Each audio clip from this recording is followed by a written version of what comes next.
Renungan malam sebelum tidur. Sahabat Kristus yang mengasihi dan dikasihi Tuhan, pelajaran untuk berani menghadapi tantangan seperti yang diajarkan ayah saya dengan cara memaksa untuk tidak takut menceburkan diri dalam kolam renang telah menginspirasi seluruh perjalanan hidup selanjutnya.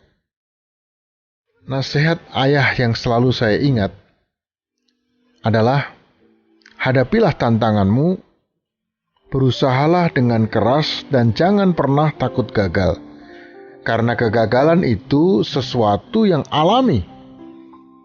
Tanpa kegagalan tidak akan pernah ada keberhasilan. Jadi, jangan takut mencoba dan mencoba. Sebelum seorang bayi mampu berdiri di atas kakinya sendiri dan berjalan dengan kakinya, pasti ia akan mengalami jatuh dan bangun, kemudian berdiri. Dan begitulah seterusnya, jatuh, bangun, dan berdiri. Jadi, kegagalan itu sesuatu yang alami dan harus terjadi. Sehingga kita tahu bahwa saya telah berusaha mencobanya. Demikian juga dengan anakku Debbie. Suatu hari dia dicakar dan digigit seekor kucing karena menginjak ekornya. Semenjak itu ia merasa takut dan jijik kalau menjumpai kucing yang berkeliaran di sekitar komplek perumahan kami. Keadaan ini tentu sangat merisaukan saya. Karena setiap kali ada kucing masuk rumah atau lewat di depan rumah, Debbie langsung berteriak ketakutan. Teringat pada pola belajar berenang yang diajarkan ayahku, aku justru mengumpulkan kucing di rumah. Kucing-kucing yang lucu, jinak, dan sama sekali tidak galak. Di depan Debbie, yang awalnya selalu berteriak-teriak ketakutan, aku berkata, "Deb, kamu gak bisa selalu menghindar dari kucing yang banyak berkeliaran di kompleks ini. Kucing-kucing itu sama sekali tidak berbahaya dan malahan bisa melindungi kita dari tikus dan ular. Bahkan, ia juga bisa menjaga rumah kita dari binatang-binatang kecil yang masuk ke rumah dan membahayakan kita. Lihat apa yang Papa lakukan." Lalu saya mencoba membujuknya untuk tidak takut dan jijik terhadap kucing. Karena saya sering memberi kucing-kucing itu makan dan memanjakannya. Cara ini menjadi terapi yang memulihkan Debbie dari ketakutannya terhadap kucing. Hal serupa juga terjadi pada Dema, anakku laki-laki, yang satu sore bermain dengan anak-anak sebayanya di kompleks. Salah satu temannya mempunyai banyak anjing di rumahnya. Temannya ini kalau pulang gak mau repot membuka gerbang rumahnya. Sebab dia khawatir anjing-anjingnya akan keluar. Dan dengan cara ini pula ia mengajak Dema masuk ke rumahnya, yaitu dengan memanjat pagar.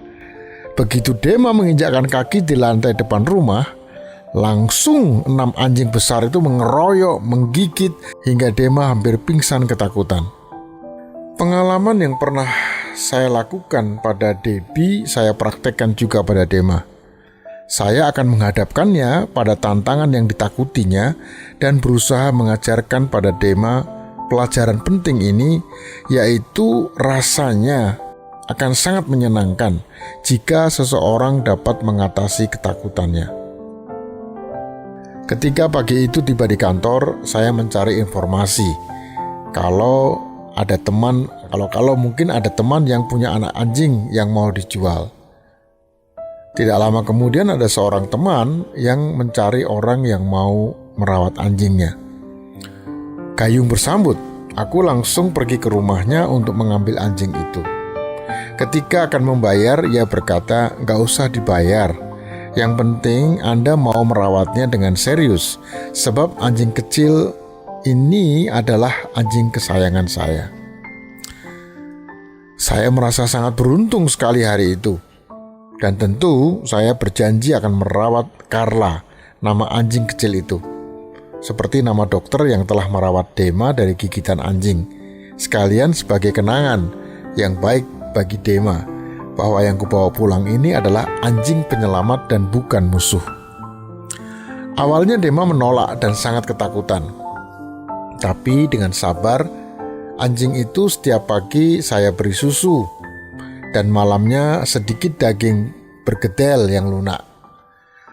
Tiap hari saya tunjukkan pada Dema bahwa anjing ini sama sekali tidak berbahaya dan bahkan bisa menjadi sahabat keluarga. Seminggu kemudian, Dema sudah menjadi sahabat Carla dan selanjutnya terus memelihara anjing itu sebagai sahabat akrabnya.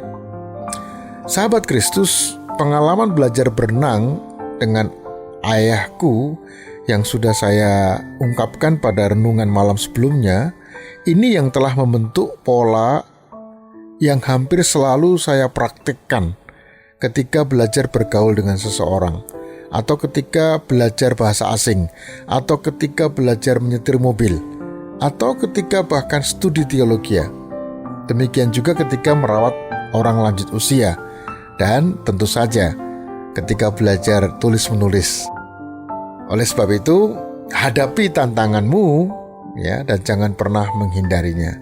Sebab tantangan itulah yang akan membuat kita semakin dewasa, semakin berpengalaman, dan semakin bergantung pada Tuhan. Mari kita berdoa. Tantangan demi tantangan setiap hari kami hadapi ya Tuhan. Kami sering merasa rapuh dan tak berdaya, sehingga merasa enggan untuk mencobanya. Bimbinglah kami agar berani belajar menghadapi kesulitan hidup dengan optimis karena penyertaan-Mu. Amin.